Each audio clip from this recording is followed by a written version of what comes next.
Evangelho de Nosso Senhor Jesus Cristo, conforme São Lucas, capítulo 24, começando com o versículo 13.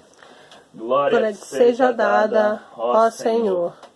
Naquele mesmo dia, o primeiro da semana, 2 dos discípulos de Jesus iam para um povoado chamado Emaús, distante 11 quilômetros de Jerusalém. Conversavam sobre todas as coisas que tinham acontecido. Enquanto conversavam e discutiam, o próprio Jesus se aproximou dele e começou a caminhar com eles. Os discípulos, porém, estavam como que cegos e não o reconheceram. Então Jesus perguntou: "Que ides conversando pelo caminho?" Eles pararam com o rosto triste e um deles, chamado Cleofas, lhe disse: "Tu és o único peregrino em Jerusalém que não sabe o que lá aconteceu nesses últimos dias?" Ele perguntou: "O que foi?" Os discípulos responderam: "Que aconteceu com Jesus, o Nazareno, que foi um profeta poderoso em obras e palavras, diante de Deus e diante de todo o povo. Nossos sumos sacerdotes e nossos chefes o entregaram para ser condenado à morte e o crucificaram. Nós esperávamos que ele fosse libertar Israel. Mas apesar de tudo isso, já faz 3 dias que todas essas coisas aconteceram. É verdade que algumas mulheres do nosso grupo nos deram um susto. Elas foram de madrugada ao túmulo e não encontraram o corpo dele. Então voltaram dizendo que tinham visto anjos e que estes afirmaram que Jesus está vivo. Alguns dos nossos foram ao túmulo e encontraram as coisas como as mulheres tinham dito. Porém, ninguém o viu." Então Jesus lhes disse: "Como sois sem inteligência e lentos, para crer em tudo que os profetas falaram? Será que o Cristo não devia sofrer tudo isso para entrar na sua glória?" E começando por Moisés e passando pelos profetas, explicava aos discípulos todas as passagens das Escrituras que falavam a respeito dele. Quando chegaram perto do povoado para onde iam, Jesus fez de conta que ia mais adiante. Eles, porém, insistiram com Jesus, dizendo: "Fica conosco, já é tarde, e a noite vem chegando." Jesus entrou para ficar com eles. Quando se sentou à mesa com eles, tomou o pão, abençoou, partiu e lhes distribuiu. Nisso, os olhos dos discípulos se abriram, e eles reconheceram Jesus. Jesus, porém, desapareceu na frente deles. Então um disse ao outro: "Não estava ardendo o nosso coração quando ele nos falava pelo caminho e nos explicava as Escrituras?" Naquela mesma hora, eles se levantaram e voltaram para Jerusalém, onde encontraram os 11 reunidos com os outros. E estes confirmaram: realmente o Senhor ressuscitou e apareceu a Simão. Então os dois contaram o que tinha acontecido no caminho e como tinham reconhecido Jesus ao partir do pão. O Evangelho do Senhor. Louvado sejas, ó Cristo. Hoje nós temos a famosa passagem do caminho de Emaús. E foi até por conta disso que eu fiz questão de que a gente cantasse esse hino Ó Vem Caminhante, que é um hino muito bonito e que fala muito dessa passagem. Faz algum tempo, eu lembro que eu já falei até na paróquia do Bom Jesus, que o caminho de Emaús, para muitos pode parecer como a marcha dos perdedores. Jesus tinha acabado de ser crucificado e os discípulos que tinham largado tudo para trás, tinham deixado a sua vida atrás dele para outros lugares, estavam fazendo tudo conforme a vontade dele. Parecia que tinham perdido tudo. E agora, que Jesus estava morto, parecia que tudo tinha sido em vão. E aqueles discípulos voltavam arrasados para suas casas, para sua terra natal, com certeza já se preparando para enfrentar o escárnio, o deboche dos seus vizinhos, dos seus antigos amigos,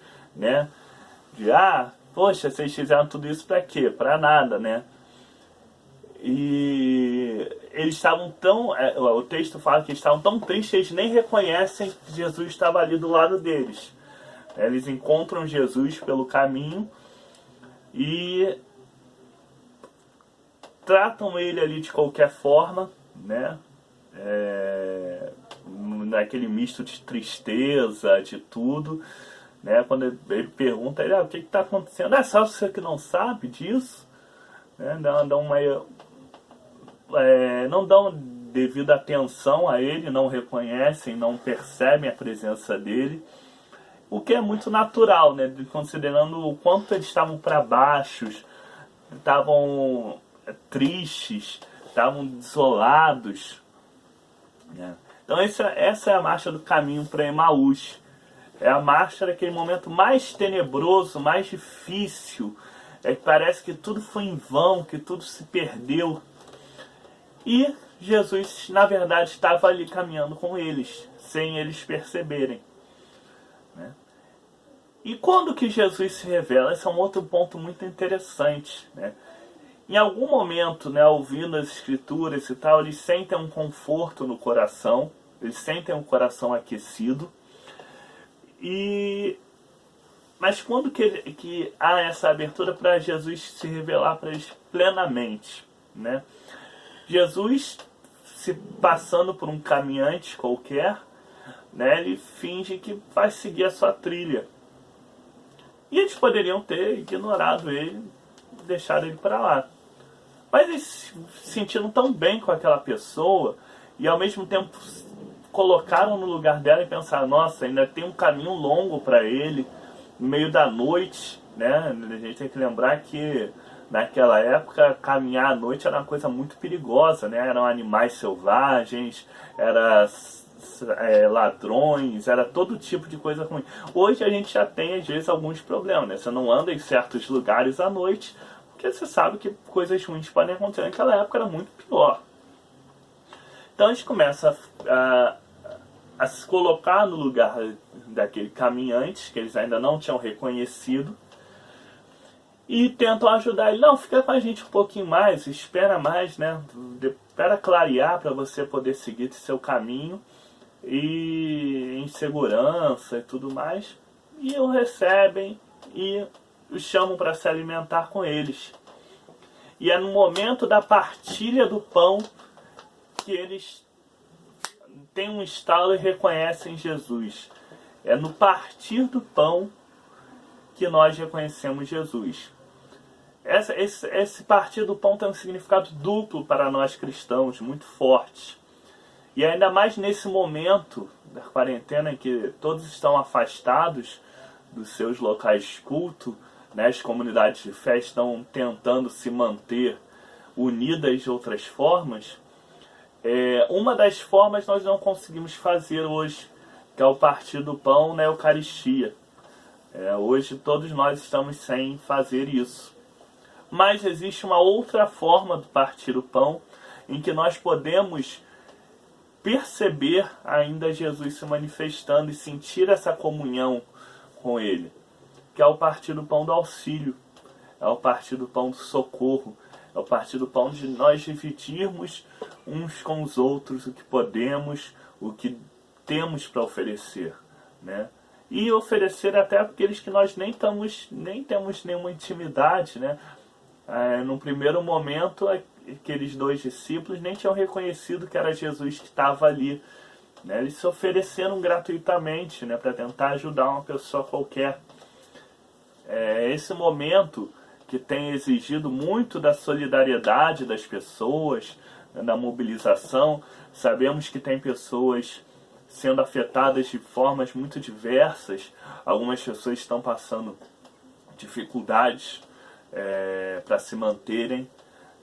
Infelizmente é um efeito colateral que pode acontecer com algumas pessoas, mas outras pessoas estão passando dificuldades por conta da própria doença. Algumas pessoas não estão elas doentes, mas estão com parentes, amigos, conhecidos, entes queridos doentes. Então elas estão nessa angústia, nesse sofrimento. E o que nós podemos fazer para partir o pão, digamos assim, com elas. Ajudar a quem necessita, né? Seja de algo físico,